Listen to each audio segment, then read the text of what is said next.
So good evening, councillors and officers and anyone watching on the webcast. Welcome to tonight's meeting of Housing, Neighbourhoods and Leisure Committee.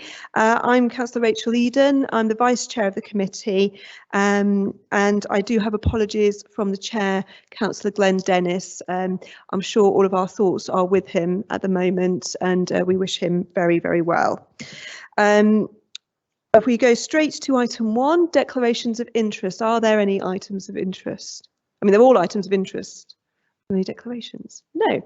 Okay, we have minutes of the meeting held on the 9th of March. I'll have to trust the rest of you that these are an accurate reflection because I wasn't on the committee last year. Is everyone happy to sign this off? Agreed, lovely. Minutes of the Community Safety Partnership meetings. Everyone happy to note those? Great, thank you. We have no petitions, which is item 4. So item 5 is questions from the public. Now we do have 2 questions from a member of the public, but he was not able to attend today. So the answer to the questions, or the answers to the questions, has been distributed and they will be available on the council's website, and the resident has received those answers. So we will not need to discuss those further tonight.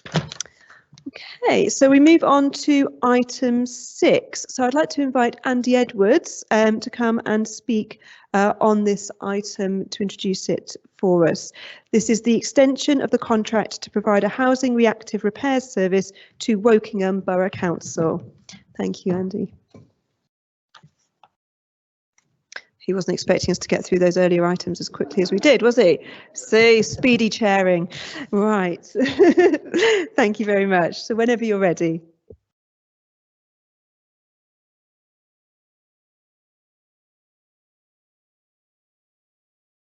Thank you, Chair. And as you quite rightly said, I wasn't quite ready, but that's my own fault. So the purpose of the report is to ask the committee to approve the extension of an housing repairs reactive service for Wokingham Borough Council for a period of 2 years, and during that time for officers to negotiate and agree various variations to the current terms and conditions as detailed in the report. Our in-house housing repairs team have provided an housing repairs reactive service for Wokingham since 2011, and under the previous contract, which has just ended, since 2017. Wokingham Borough Council have been very happy with the service provided to date. However, they're now required to go through a process of market testing and potentially retendering the contract, which is estimated to take approximately 24 months to complete. With this in mind, Wokingham have requested that Reading agree to extend the existing arrangement for a future 2 years while the market testing and retendering exercise take place. Detailed in 3.2 of the report is the various areas have been agreed by both parties as the main areas to be negotiated during the extension period. These include the adoption of the National Housing Federation scheduler rates and agree a mechanism for the annual price increase. Also, the incorporation of any new legislative requirements for social housing contained in the Housing White Paper. They want to also to explore how we can implement and to dovetail our intended housing IT platform, which is the Northgate system. Also, adoption of any service improvements that have been identified in the recently carried out resident satisfaction scheme. Sorry about that. The recently carried out Wokingham tenants review. And finally, to work with them to look at how we're going to do the market testing for the procurement. So that, Chair, thank you for that and welcome any questions. Thank you very much. Councillor Emberson. Yeah, thank you, Chair. I don't have much to add. I mean, it's quite a perfunctory report. I would just draw members' attention to 2.8, where it talks to the fact that Wokingham and Reading services run separate in terms of repairs, so there's no impact to our tenants. I think it makes sense for Wokingham and for us to proceed on the basis that is outlined in the report. You know, it's prudent for us to create income where we can, and, you know, we're clearly capable of carrying out this work, and Wokingham think we're doing a good job. So happy with the recommendation and hope committee are minded to go with it too. Thank you, Councillor Emberson. Councillor O'Connell. Thank you ever so much, and thank you for the report. It was really easy as a layperson to understand. It was very accessible, so thank you for that. I agree with what Councillor Emerson has said. There was just 3.4. It just says the amount is yet to be fully negotiated. We're not anticipating any difficulties with those negotiations. Thank you. Are there any other questions? I'm going to bring in Councillor Barnett-Ward. Thank you, Chair. I just want to highlight the entrepreneurial spirit of officers in seeking and obtaining this type of work. I think it's fantastic that we are having partnership working with neighbouring authorities. We're bringing in extra revenue to council. We're also building our skills base and delivering benefits to our residents and our teams without impacting on the service that the residents get. So I just want to thank officers for that. I love to see this sort of thing. Thank you, Councillor Barnett-Ward. And actually, this shows how I was going to say old I am, how long I've been around, because I remember the situation in 2011, and it was showing both good neighbourliness to our neighbours in Wokingham when we took this on, and obviously it was an opportunity for the council to start trading, which is something we wanted to do. And I think as the lead member at the time, I was very happy. Would you mind answering the other questions, Andy? Thank you, Chair. Thank you, Councillor O'Connell, for the question. No, we don't anticipate any problems. We've got a good working relationship with Woking housing team, and we already, are starting to agree what we think will be the figure over and above the National Housing Federation schedule rates that we will agree. So, no, we're pretty confident that will be arranged. Thank you. Thank you. Councillor Emerson, did you want to add anything? No? Okay, lovely. So I think don't seeing any dissent, so I think we're happy to take that as recommended. Thank you very much. Thank you. So we now move on to item 7, really important item, fire safety in tall buildings. Councillor, I'm going to call Catherine Lewis to come and introduce this report, please.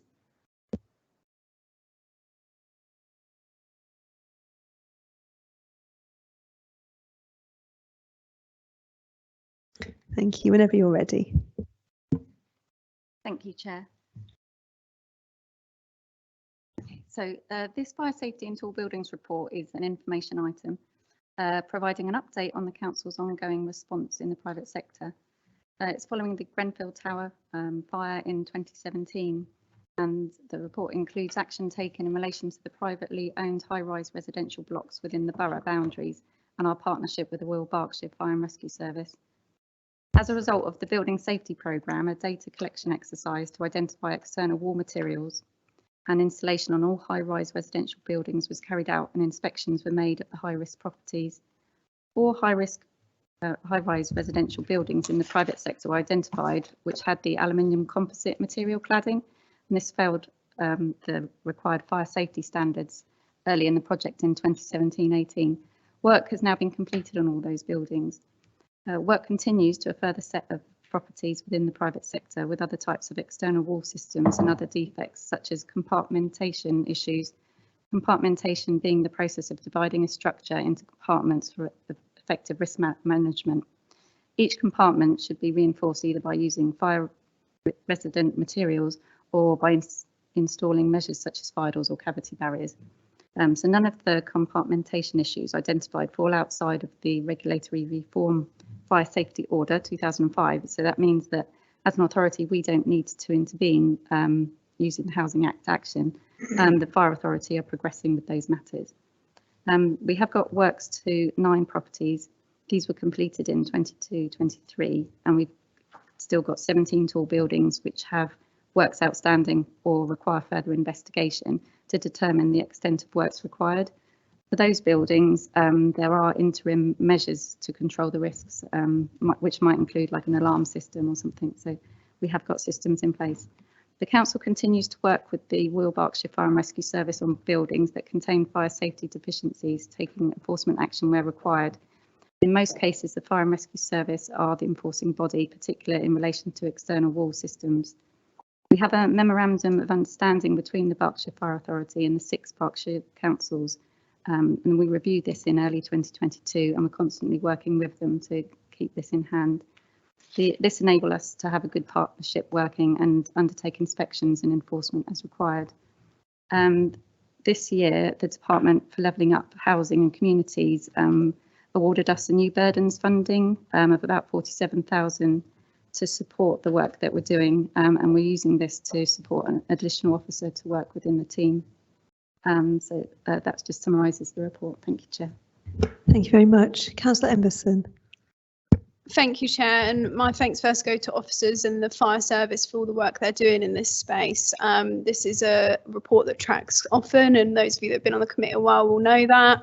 You know, Grenfell was horrific, and it's really sad that so far on we've still not sorted out the absolute scandal that is fire safety. And from the point of view of the council, we, you know, have our own properties in order. Indeed, in my own ward, we fitted sprinklers in the high rises. And this report is really helpful in terms of understanding what work is ongoing. And I really hope that the government get themselves in order, because, you know, we know that many people are not living safely in proper accommodation. And we know that thousands fewer homes are being built because of the fire scandal, because it's very unclear from the new legislation what is intended. And a lot of lenders are not loaning because it's just far too high risk. So I really hope the government get themselves in order. No thanks go to them, but many thanks to the officers and the fire safety for this really important work. And it's a really important report that I hope members have read and understand and will note, Chair. Thank you, Councillor Emerson. Well said. Councillor Cresswell. Thank you. Thanks for the report. Very clear. Two questions, really. One is, do we have a timescale for the remediation of the 17 that still need attention of the 17 residential blocks? And is the delay finance based, or do we know why they haven't been progressing? And the other question is, are we also looking at office blocks and non-residential high-rise buildings that people spend time in as a risk? Thank you. Anyone else want to? Yep, Councillor Ayub. Thank you, Chair. Thank you for this report as well to the officers. And, you know, in my ward, Town Centre ward, Mayor House around there, quite tall building, the cladding which was on the building itself, the work has been done, and there was a lot of concern shown by the local residents to us councillors representing that. Is that being, you know, carried into the new builds, or you know, and also the safety at night? Thank you, Councillor Ayub. Anyone else got anything they want to add? Councillor Sari.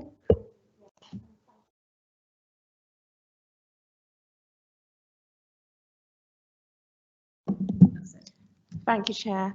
I just want to address the fact that this is a very good report. I can only commend the officers as well as Councillor Ellie Emberson in highlighting issues that are very, very important in developments such as cladding, and making sure it's good to hear that interim measures have been taken place and that the council are working alongside organisations such as Berkshire Fire Authority to deal with any deficiencies that might be in properties where people, residents need to feel safe. Thank you, Councillor Sari. I think there was a question from Councillor Cresswell, I think, which would be helpful to have your input on. Yes. Sorry, put it back on. So yeah, the first question to do with the finance and timescales. So I believe there are. I mean, there are some financial issues obviously associated with it. I don't have a set timescale of when those buildings will be remediated. I know that obviously the measures that are in place are, you know, make them safe or minimise any risks. But I don't actually have timescales in that. I mean, it's something we can look at as part of the group to work on. We are working our way through them and making sure inspections and taking action where necessary. The second question, I'm sorry, I think.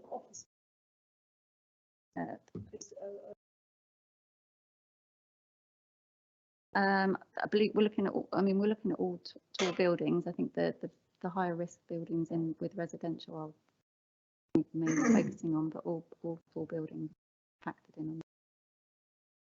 The new builds, Councillor, oh yeah, but that was, yeah, obviously any tall buildings that come through the planning process will be consulted through the working group. So the HSC is part of that, and they look at all or are consulted on any tall buildings that come with the borough.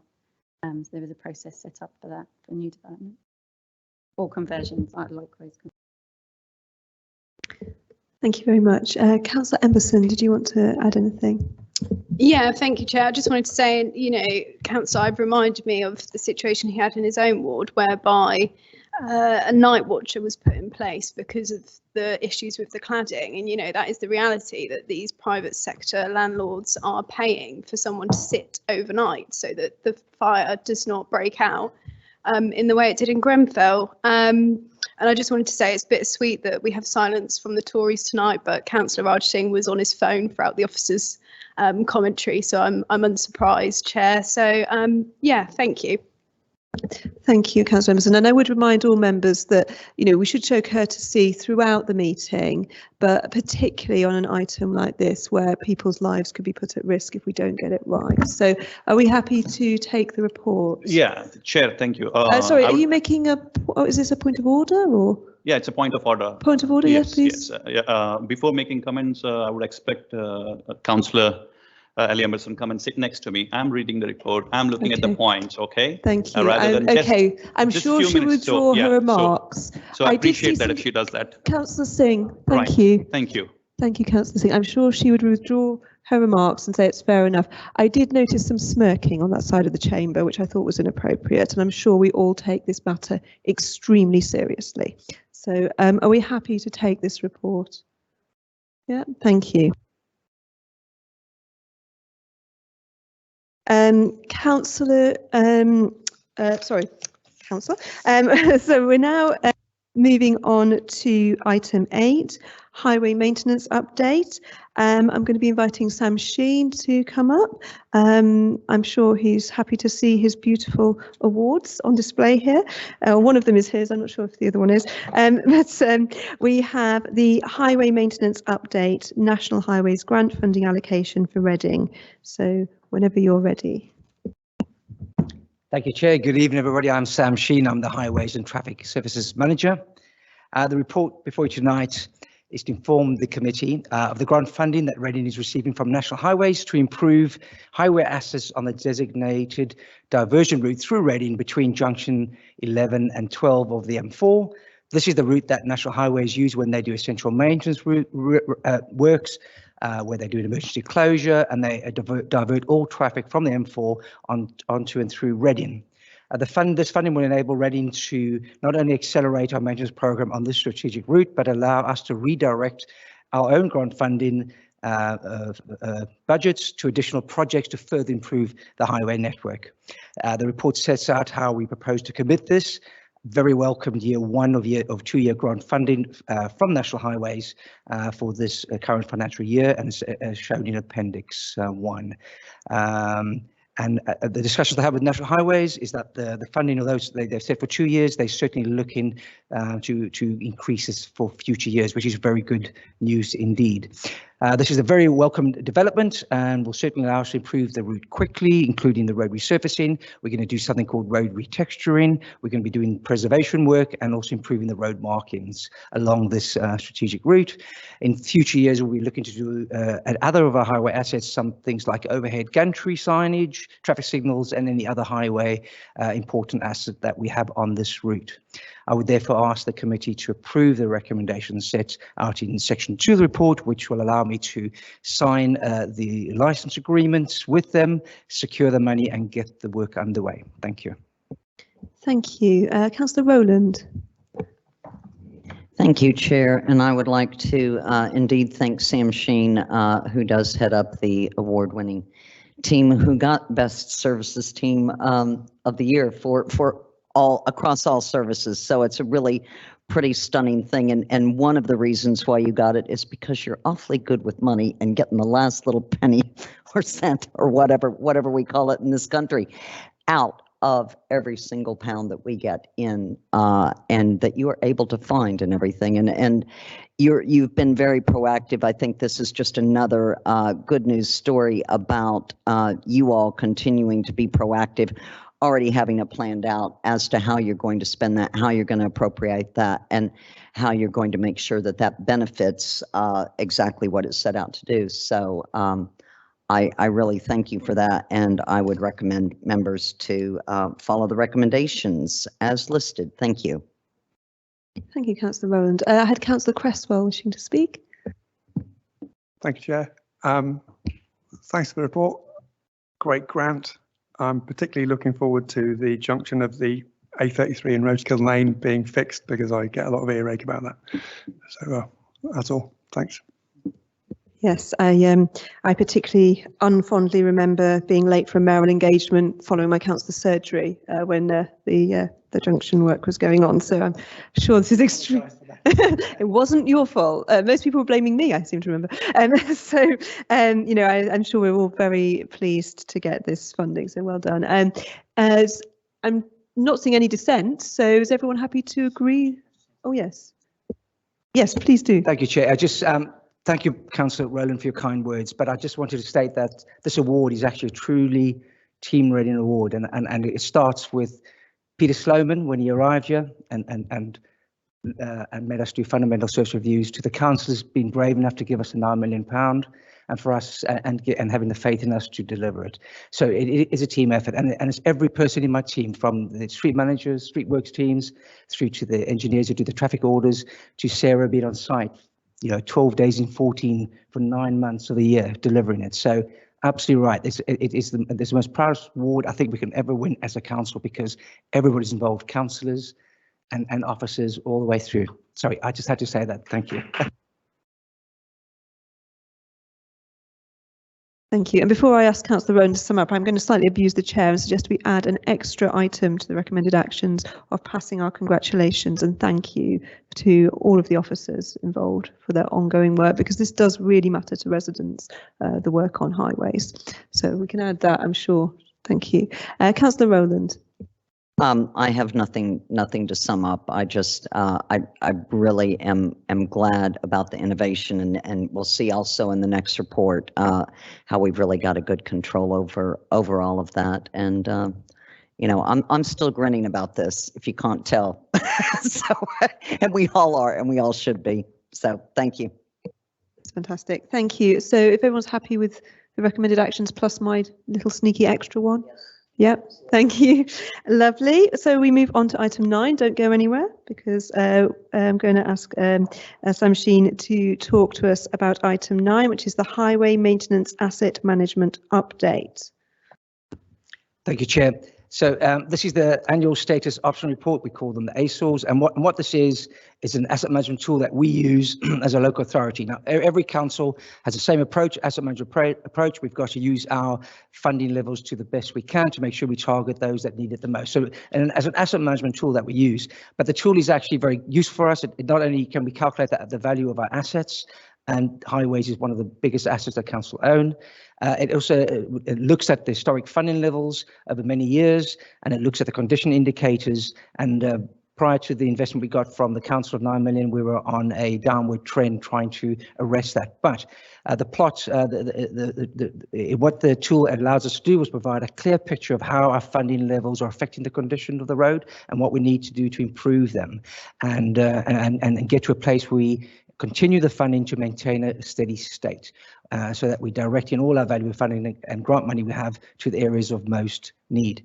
So the capital, the council's capital investment funding of £9 million, which I have alluded to already, towards highways has clearly improved our carriageway asset conditions. As you can see from the ASORs, they're already in appendixes attached. The one for the carriageway has shown a huge improvement from 35% green before we started, those are roads in good condition, to over 80%. We've now got an 80% condition indicator for our residential unclassified road networks, which is remarkable. It has brought down our pothole numbers and our complaints accordingly. The council, as we know, is committed a further £8 million over 5 years, and this will further improve the network.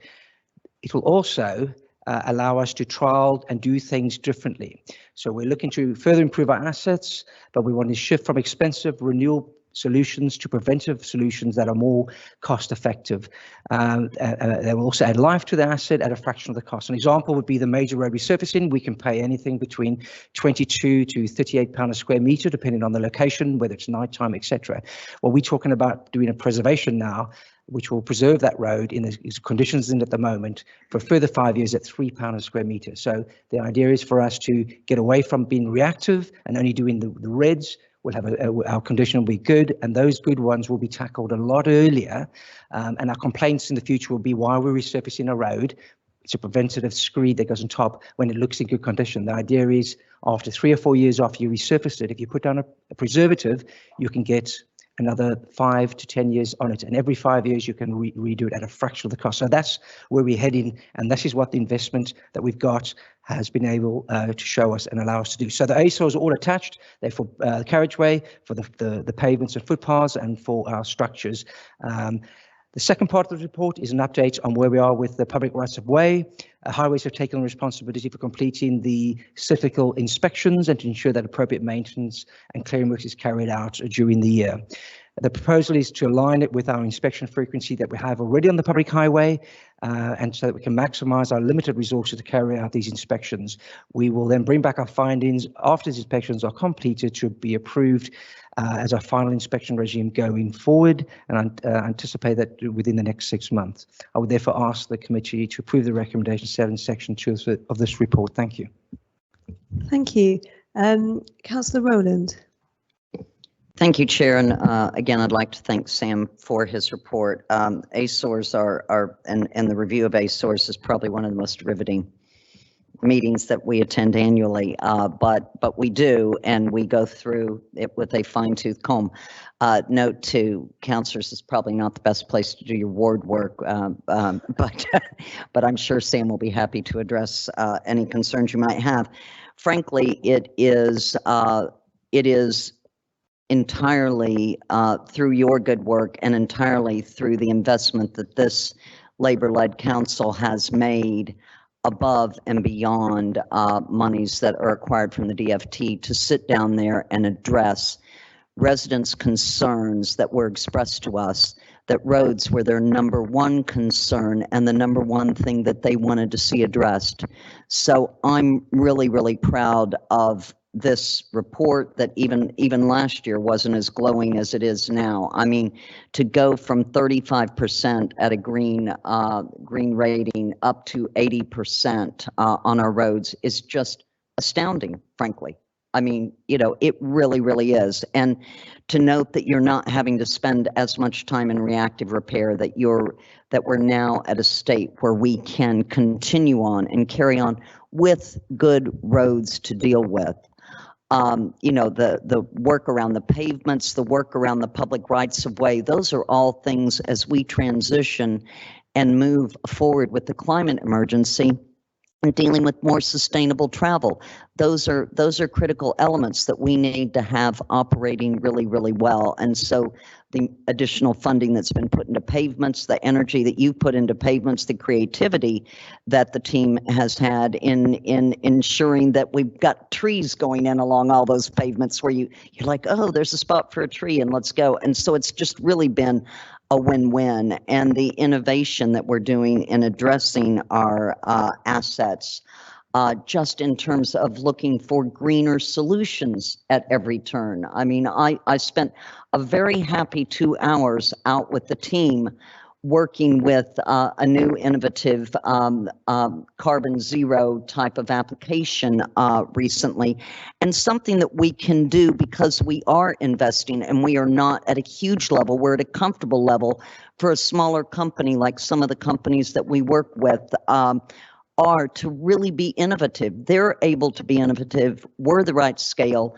and it's a beautiful fit, and we're able to proceed on far more positive with our roads and all of that in addressing the climate emergency. So it's just really finding those little ins and outs to, I mean, our assets are improving, and that is just that's just fabulous. So I'd like to commend members to note the recommendations of the report. Thank you. Thank you, Councillor Rowland. I had Councillor Cresswell wanting to speak. Thank you, Chair. It's a question about cycleways and footpaths. And it's really just so I understand what's included and what's not in the system. So I was looking for some of my regular routes like Kennetside and Waterloo Meadows and the Sustrans route through Balmoral Walk, and they're not on the system here as individual items. Now I'm guessing that's because they're within a park and maybe they're kind of considered another way, but I just wanted to ask. This is it Appendix 4 that you're looking at here? It is, yeah. Yes, yeah. My favourite appendix actually. Any other questions or comments? No. So Sam, are you? Oh, sorry, Councillor Singh. Thank you, Chair. Thank you for the report. I've got 3 questions. I'll bundle them together. I'll be looking at my phone just for my colleagues holier than thou across the bench. Question 1 is the survey. If we can talk about the sample, what kind of questions is asked in this sample? Because we also seen another survey done by Bill Plant Driving, which put us 4th worst roads in the whole of UK. So I just want to see what's the difference, what survey they use and what survey we are using. The second question is on the reoccurring issues on the roads. There's a number of roads have reoccurring issues where potholes or problems reoccur. And the third one is about the drains. Water is #1 enemy for the roads when they seep in, it cracks in. So blocked drains, is there any, connection?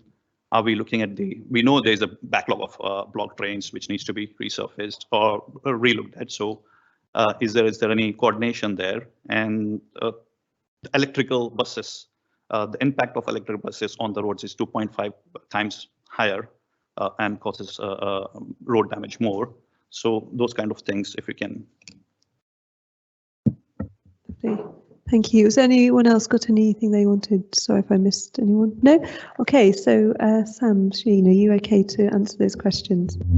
Yes, thank you, Chair. I'll definitely give it a go. Councillor Creswell, thank you very much for that. So there is a list of public rights of way that is being published by our transport team, and it includes that. But we also have a list of footpaths that already run on the public highway that we look after, like along Kennetside, etc. And yes, there are some that run through parks that may not be a public right of way, but they are maintained by our Parks Department. But so I would expect that we would first tackle and survey all of the public rights of way as we've committed to doing. The ones that are on the public highway that may not be public right of way but are cycle paths will obviously continue to be included by my inspectors, and if there are those that fall outside that, we will have a look at that as a separate matter. And if you do have any concerns, please do contact me regarding that. Thank you, Councillor Singh, for your questions. Right, so the survey sample, I think you're talking about the national, no, that's a national survey, that is a Mori survey that's carried out around highways and traffic services, and it goes out to all the councils, set it out, and there's usually between a 20 and 25% return thing, and we send out 3,300 random. It's not us, rather the organisation send it out. So it is a standard accepted process for resident surveys, so which is nationally accepted, and we have to carry it out in order for us to comply with our band 3 award that we get from the government. So it's one of the accepted forms. But we do additional to that. As you know, the council carries out annual resident surveys, and we include that data as well. So the questions will be the Moria one is around highways and transport. So it'll be bus services, it'll be condition of roads, potholes, footpaths, it'll be access and disability, drop crossings, tactile crossings, and all those kind of things. So it's a wide-ranging resident survey that goes out every year, and then the council's own resident survey does include a lot of those items as well. So it's the information from both of those which are publicly posted, and the results that which I've shown in my appendixes are actually our results, which are very encouraging. Being year 2 of the 3 years. So the survey is out at the moment, and we're hoping that we've seen a slight improvement from last year as well. Okay, when there are recurring issues, you're absolutely right. I mean, we resurface a road. There may be, as you know, the utility companies have over many years dug thousands of trenches across our roads. Now, when our contractors come in and they say to us, like Keeley Brothers, who did nearly 500 roads for us, residential roads, they say our roads are actually in really good condition. It's the old hogging roads, but they sound. We also do extensive pre-patching ourselves to improve the structural integrity of the road. But there are trenches, and trenches are a weak spot. So we will resurface a road, but sometimes you have a failure, you have water, you have soft spots.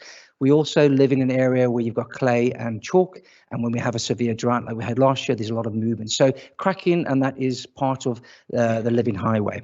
The block gullies, well, we do have a cyclical clean. So just to be clear, so the road gully itself and the connection to the sewer, the main sewer is the council's, but the main sewer, the vast majority are by the water company Thames Water. We all know that Thames Water are in financial meltdown and they do not carry out cyclical cleaning. So we are chasing them to clear their sewers.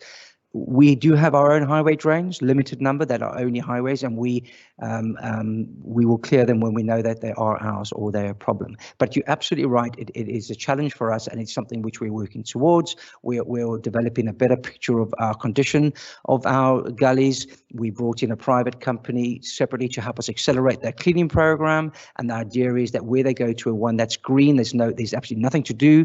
That one we don't have to do every year, we can rather do that every 2 years, and then we get to one that's a problem, we can rather go to that one every 6 months, for example. So the process of getting that, we're underway, and we're not there yet, but in the years to come, we'll get to a position that the ones need more regular cleaning because they got a lot more detritus flowing down them, or they near an embankment where loose soil goes down. Those will be tackled better. So we are getting on top of them, but you're absolutely right. Water is a big enemy because we know in winter it becomes ice, and the thaw and the expansion does cause damage. Now heavy vehicles are coming, but batteries are only one solution for now. In 10 years' time, it's going to be something else, isn't it? It could be hydrogen or something else. So, but they are heavier. But you must remember that buses, which are where they're going to come first, and HGVs are still a long way down the line before we can get HGVs. They go on the strategic routes. So we've already seen reports from government suggesting that actually the main strategic routes are going to be able to take the heavier vehicles. It's the residential roads that don't, but you don't have a bus driving down the residential road generally. Those ones are still the normal cars. They are heavier, but they're not so heavy that they'll cause the damage at the time. But it is been flagged up. We are raising with the central government. But we will continue with our surfing solution. Major routes. We have a hot rolled. It's actually made with warm material to reduce the carbon, but that material is to withstand exactly what you're talking about, and using the right materials for those areas. Residential roads, unless we start putting buses through every residential road, we should be okay, but it's something which we'll monitor going forward. And as I say, the battery solution is the current solution. In years to come, it'll be something lighter and different, and batteries will get smaller. Thank you very much. Enlightening as ever. Really good. Councillor Rowland, did you want to add anything? Yeah, just Sam, I think that those were very good responses to the questions, and I really appreciate it. And I also appreciate Councillor Cresswell's focus on the public rights of way, because that is very important, and that is one of the areas going forward in the future that we need to pay more attention to. You might be very interested to go back and read, if you haven't, our public rights of way strategy and all of that too that we recently put through. So that's certainly of interest, and I really appreciate that. And I think we do acknowledge that there can be more work to be done, and that is something that we will obviously continue to focus on, not to take away from all the other significant work here with the heavy lifting. And also, likewise, it is unusual that Councillor Singh has decided to pick on our heavy electric buses as a problem here, but I do think there is hope for other innovative bus systems and things like that going forward. As far as vehicles, there will be things that are going to come along in the future. And also you are noting that where those electrical buses do go down routes, they are primarily around our major routes, and you are doing that extra monitoring wherein indeed they go around residential routes. But indeed, this is a an ever evolving system of how we are transporting ourselves in the future. obviously our transport strategy is all full of that. But no, I thank you for those responses and really for having that eagle eye out. And I would commend members to note the recommendations. Thank you. Thank you, Councillor Rowland. And for anyone who hasn't had enough of maps, in Appendix 4, I was feeling really nostalgic when I read this report. If anyone wants to have a look at the walking in Reading or cycling in Reading maps, they have amazing numbers of options for getting around the periphery of our town as well as the town centre. And and of course the Mayor's Walk maps are still available. Although I don't know whether this year's Mayor is going to repeat our feat, Councillor Kitchenham. So are we happy to take item 9? Agreed? Yeah, thank you. Okay, thank you very much. So we're going to come back to Andy Edwards in a moment. He's just coming over. So we now have item 10. Again, another item close to many of our hearts, the allotment consultation fees and charges review. So when you're ready to introduce this.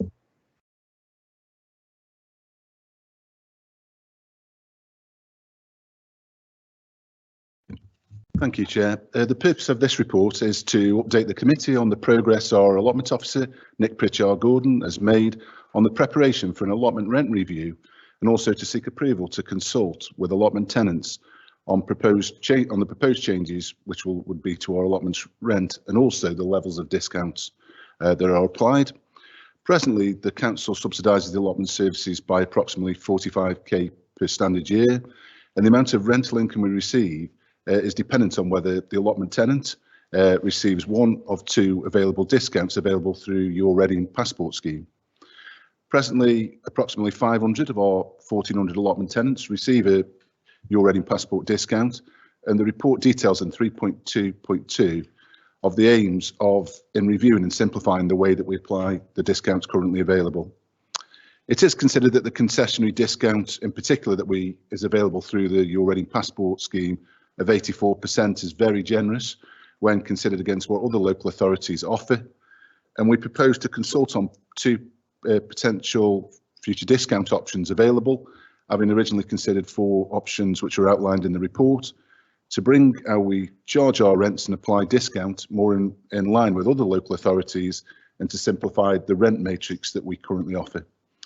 3.4.2 outlines our proposed consultation plan. And this proposes a consultation phase throughout the summer before bringing back a further report to this committee in November for approval, before giving the 12 months notice required before implementing any new fees and the range of discounts available from April 2025 onwards. Thank you, Chair. Welcome any questions. Thank you. So this is a consultation that we're approving. Councillor Rowland. Thank you, Chair, and I'd like to thank Mr. Edwards for his report on this. This is something that has been a long evolving situation. Back in 2020, we put out a consultation to allotment holders, allotment users, and we realized, and I think that those of you that have been on this committee for a while, that we had work to do, that we were not where we needed to be with our allotments. And I think that we all realize that we are in a climate emergency, and our allotments can contribute greatly to that climate emergency in encouraging people growing their own food, working closer to nature, and enhancing just through allotments being throughout our town, the biodiversity of our town itself. And so they are really, really critical, and we wanted to do the best we could. And since 2020, Nick Pritchard-Gordon has taken away an incredible amount of work. He has done a number of improvements to allotments. During that 2020 survey, residents were asked if they would be, how they felt about a rent increase of any sort. And they were not opposed as much as they said, you know what, you go out and you do your stuff first and then come back to us, which is what we took away, to be quite honest. And so I think we have, and we now have allotment societies which are working together We've got Nick Pritchard Gordon still out there and speaking to and working with our allotment holders.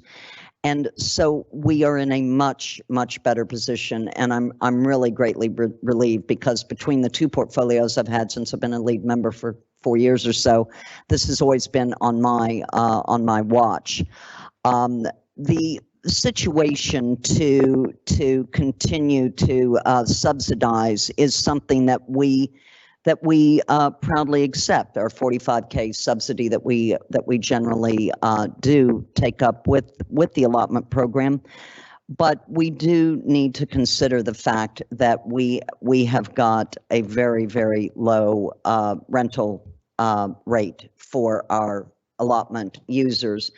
And as a matter of fact, many of them have mentioned that it's in some cases it borders on, some would use the word, or some allotment holders have used the word ridiculous. I can pay more. I'd like to pay more. You've done your work. And I take that on board, that's not everybody. But then again, in section 3.36, where we talk about what would be a reasonable level of rental hike, we also have to consider that rental hike, as you can see spelled out in the 4 different proposals there, is not exorbitant. It is in balance. There is nothing there. I suppose if you want to throw out percentage numbers, it might be a different story, but those are pennies, probably less than a cup of coffee per month.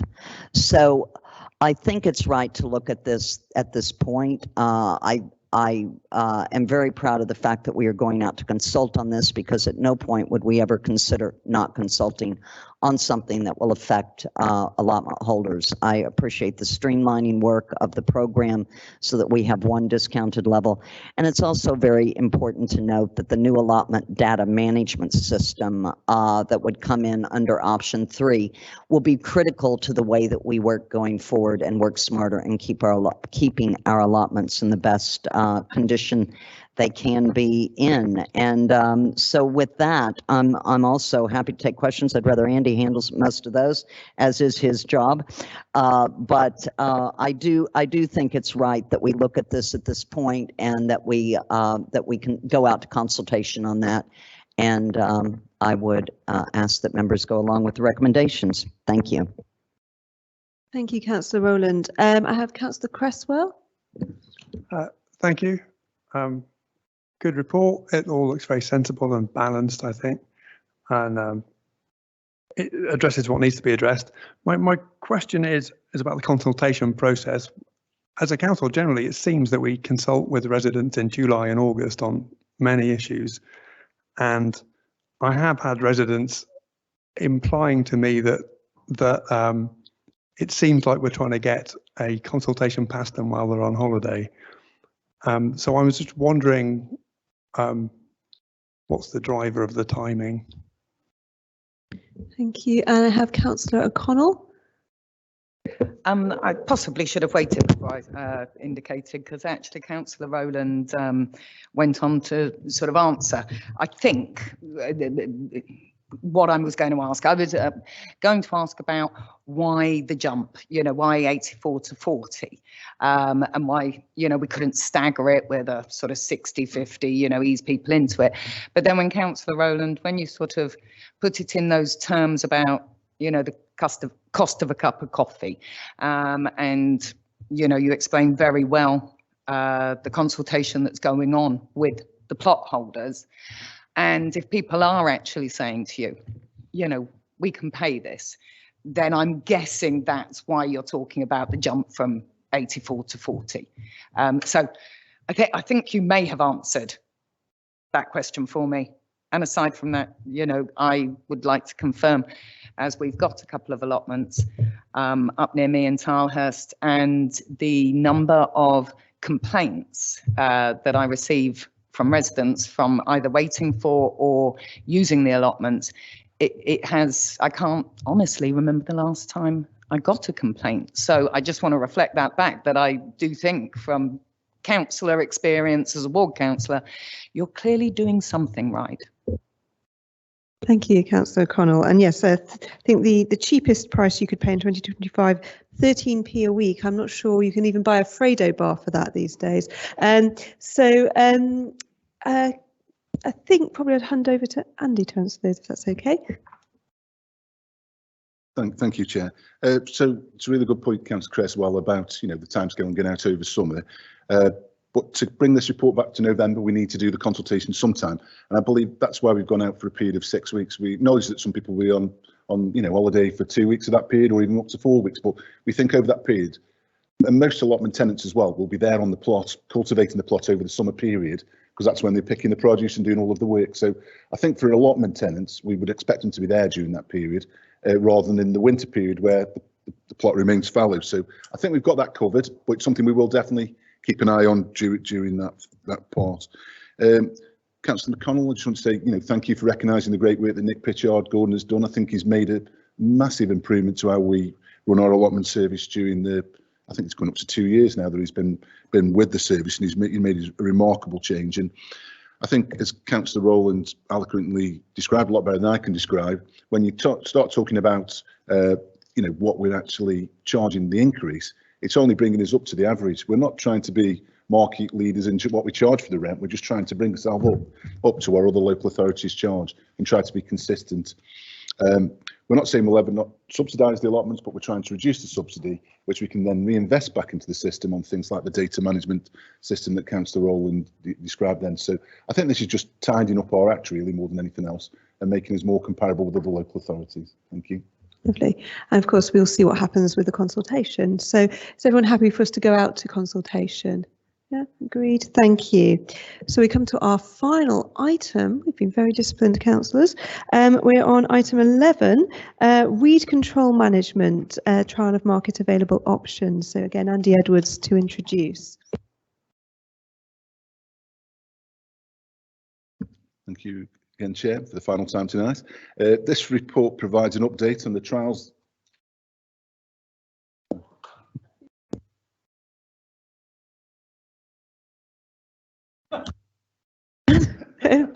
I will look for you. Right, I'll start again. Thank you. This report provides an update on the trials that took place last year to explore the alternatives available on the market to the current weed control practice that we utilise in Reading of using glyphosate to control unwanted vegetation across the borough. It's important to state that as a council, we remain committed to reducing wherever possible the use of herbicides across our public estate. And over previous years, we've demonstrated and have reduced considerably its use wherever possible in our highways and across our parks and open spaces. And we've also increased significantly the number of hectares in our parks and open spaces that we've rewilded as well as part of our commitment to the environment. However, there does remain a need to provide effective weed control on our highways network to protect the carriageways and pavements, which is as important as ever following the council's recent significant capital investment into resurfacing the borough's residential roads and pavements. And also, we still need to provide effective weed control on other areas of our public realm. The trial, as I mentioned earlier, took place last year in Northumberland Avenue and an adjacent park and recreation ground. And the table in 3.5 details the different types of treatments that we trialled, including acetic acid, hot air and steam as 2 examples. And 3.6 details the measures that we evaluated the trials against to look at its effectiveness. The report also details the results of each application during the season's long trial, and the financial section details the financial implications of the trial and what's the most effective measure still to use. This leads to the proposals that we continue to utilise glyphosate as our main form of weed control. However, we continue to stay abreast of the legislation regarding the use of glyphosate and any new alternatives that come onto the marketplace, working very closely alongside with any contractor we appoint to deliver the weed control across the borough. We also want to keep a close eye on what other councils are doing in this space, while still striving to continue to reduce our use of glyphosate and increase wherever possible the rewilding of our public realm. So thank you, Chair, and again, I welcome any questions. Thank you. Councillor Rowland. Thank you very much for that. I appreciate your introduction into this, and I'd like to actually make well, I'd actually like to point out that this is done hand in hand, or this work is done hand in hand with our rewilding strategy, and there is a balancing situation here. We realize that this may not be an optimal situation where people are all pleased with the use of herbicides such as this. However, it is, in the limited manner in which we are using it, still remaining the most effective method for controlling weeds in certain areas, such as our infrastructure that we've just invested 9 million in, and we are investing another 8 million in. That is really, really critical. It's also important when we're looking at weed control, we're talking about accessibility. So there's none of that slippage. There's none of that overgrown weeds and everything that can inhibit accessibility on pavements too. So those are all situations and cases wherein we would use glyphosate, for example. We continue, and I'd like to stress that the primary and two most important recommendations I consider here are items 3 and 4, wherein we are looking to see, and we will continue to look as to how we can work with other herbicides in the future. And I have full faith that officers are always on the hunt for those kinds of options. The other thing that I would like to mention is that, to be honest, we are a council that is in good financial stead. We have worked hard to get in that position, and unfortunately, as I'm sure that you can all see from the financial impacts that we're looking at, and section 6.6, and again, I believe in appendix 2, the cost factors that we are faced with. I'm really proud of the fact that we did this trial. I'm really proud of the fact that we have got clear information here that presents on all kinds of levels, including financial, including the benefits, including the positives and negatives of each of the different systems as to what we are looking at to bring forward. But I think that it is just simply prudent for a financially responsible council to take care of our infrastructure, and it would be reckless and irresponsible to, unfortunately, look to any other solution, given the incredible cost factor in section 6.6, and noting the fact that until December 2025, the UK is still considering this a legal product. We are not trying to greenwash with this report. As a matter of fact, we have worked hard to make it as open and transparent as we can. We realize that there are concerns, but I think that the report speaks for itself. The facts speak for itself, that as a responsible council, this is where we are at, and we are focusing really much more on recommendations 3 and 4. And I can assure you, as long as I sit in this lead member position, I will be pushing for that. So thank you, Chair. Thank you, Councillor Rowland. Councillor McCann.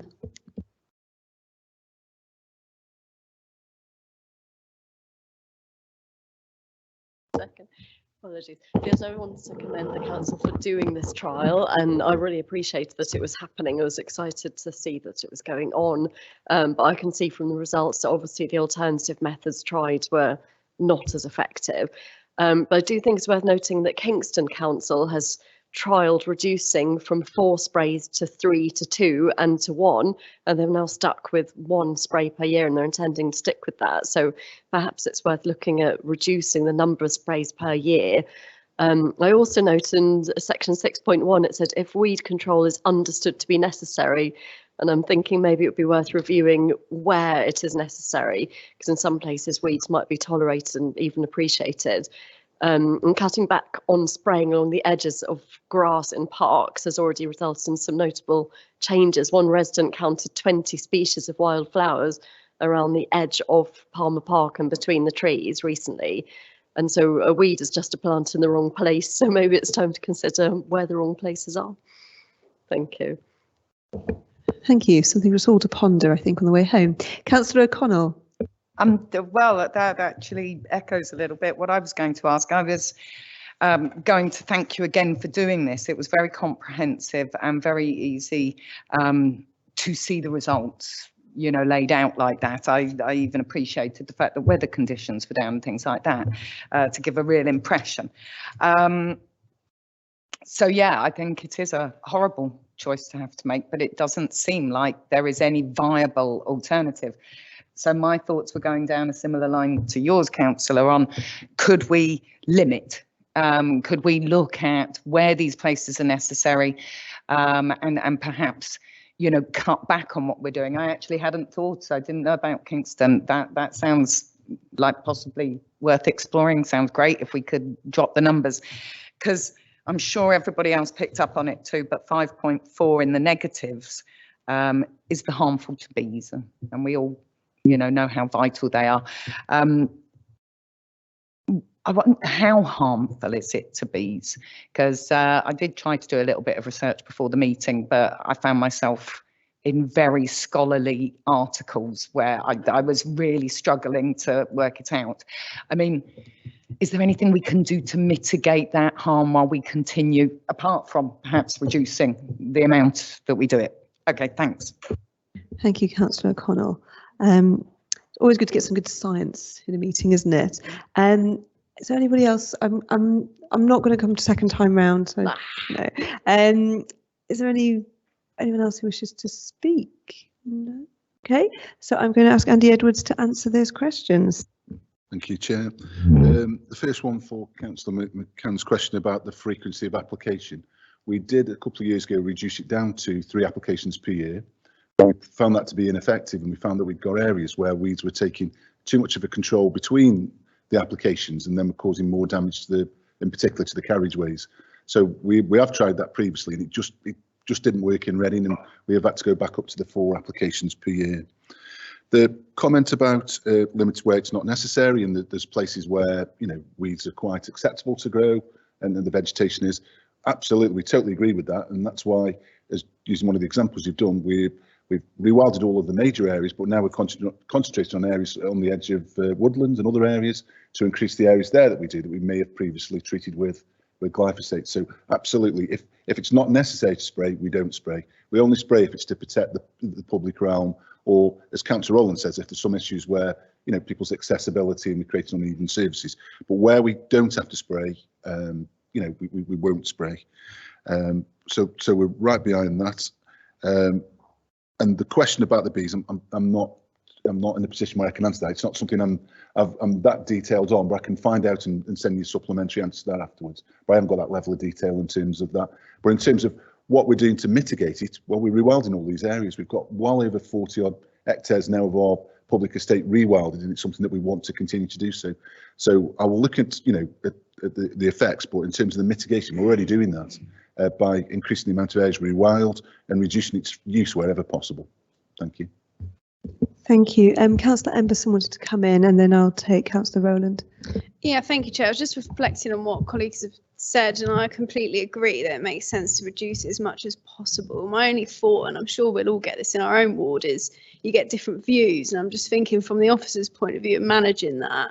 You know, I've got some residents that will say, get rid of these weeds like now, and then others that will say, let it grow. So I completely get what Councillor McCann's saying in terms of those people that might appreciate it, but in terms of managing and keeping a record of areas, you know, because in my own ward, I've got an area where they said, oh, we want a wild patch, and then 2 months later, another resident says, oh, no, we don't. And it's just like, so it's quite tricky in balancing what our residents want. But I'm sure officers, you know, have come across that. And, you know, in my own example, that they do now cut it, just not as low as they did before. And that's quite a good compromise in the community. But yeah, it's a tricky one. So I'd be grateful for officers' views on that. Thank you. And everyone's jumping in now. I can see Councillor Yeo would like to say something. Yeah, sorry. Yeah, I think it is a bit of a balance. And I think, I mean, we had a resident this week ask us about a section of one of the parks where it had overgrown, and it was actually the allegation was that it was going to be damaging to the animals for that particular over sort of grown area. And so there's a balance, and I think that the council's doing, it's trying as hard as it can on this particular subject. I think, you know, we can see where the rewilding's working, but I wouldn't say that necessarily what's happening at another council is the only, you know, if that's the only example, I'd want to see more, I think. But that's all I've got to say, really. Thank you.